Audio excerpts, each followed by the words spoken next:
क्या भारत को फिर से युद्ध में उतरना पड़ेगा? क्या हमारे प्राचीन मित्र अब दुश्मन बन गए हैं? और सबसे बड़ा सवाल, जब बम गिरेंगे तो क्या भारतीय संस्कृति की नींव हिल जाएगी?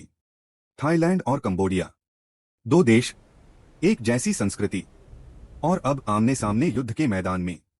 नमस्कार दोस्तों, ये सिर्फ एक सीमा विवाद नहीं है। ये उस भूमि की लड़ाई है जहां भारत की संस्कृति आज भी सांसें ले रही है। आज हम बात कर रहे हैं एक ऐसे संघर्ष की जो भारत की नजर में सिर्फ दक्षिण पूर्व एशिया का टकराव नहीं, बल्कि हमारी ऐतिहासिक, धार्मिक और सांस्कृतिक विरासत पर चोट है। थाईलैंड और कंबोडिया, ये दोनों देश कोई दूर बैठे राष्ट्र नहीं हैं। ये वो जमीन है जहां भारत का बौद्ध धर्म, हिंदू देवी देवता, हमारी परंपराएं आज भी जीवित हैं। कल्पना कीजिए, जहां राजा अशोक के भेजे बौद्ध भिक्षु गए थे, जहां चोल साम्राज्य की संस्कृति ने मंदिर बनवाए थे, वहीं अब बम गिर रहे हैं, मिसाइलें दागी जा रही हैं। थाईलैंड ने F-16 फाइटर जेट्स का इस्तेमाल कर कंबोडिया के सैन्य ठिकानों पर हमला किया है।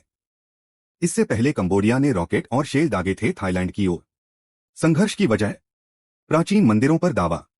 इनमें से कई मंदिर ऐसे हैं जहां बौद्ध और हिंदू दोनों देवी देवताओं की पूजा होती है, और दोनों देश इन पर अपना हक जता रहे हैं। और इस झगड़े की चिंगारी अब बारूद बन चुकी है। रिपोर्ट्स की माने तो अब तक 9 लोग मारे जा चुके हैं, जिनमें एक बच्चा भी शामिल है। 40,000 से ज्यादा लोग अपने घर छोड़कर भाग चुके हैं।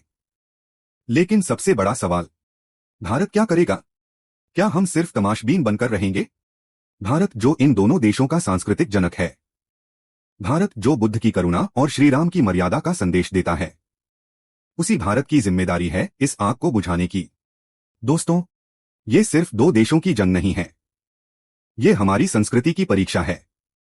ये उस विचारधारा की लड़ाई है जिसमें भारत विश्वगुरु रहा है। क्या भारत फिर एक बार शांति का दूत बनकर उभरेगा, या इस बार हमारी संस्कृति खुद युद्ध के मलबे में दबी मिलेगी? इस पर आपकी क्या राय है? क्या भारत को इस संघर्ष में खुलकर हस्तक्षेप करना चाहिए? कमेंट में अपनी आवाज जरूर उठाइए। अगर आपको इस वीडियो ने झकझोर कर रख दिया है तो इसे शेयर कीजिए ताकि हर भारतीय को पता चले, हमारी संस्कृति सिर्फ किताबों में नहीं, लड़ाई के मैदानों में भी बचाई जाती है। और हाँ, सब्सक्राइब करना मत भूलिए, क्योंकि ये सिर्फ एक चैनल नहीं, ये है ग्लोबल डिफेंस हब। जहां भारत की संस्कृति है, वहां हमारी नजर भी होगी। ग्लोबल डिफेंस हब, देश की बात डिफेंस के साथ।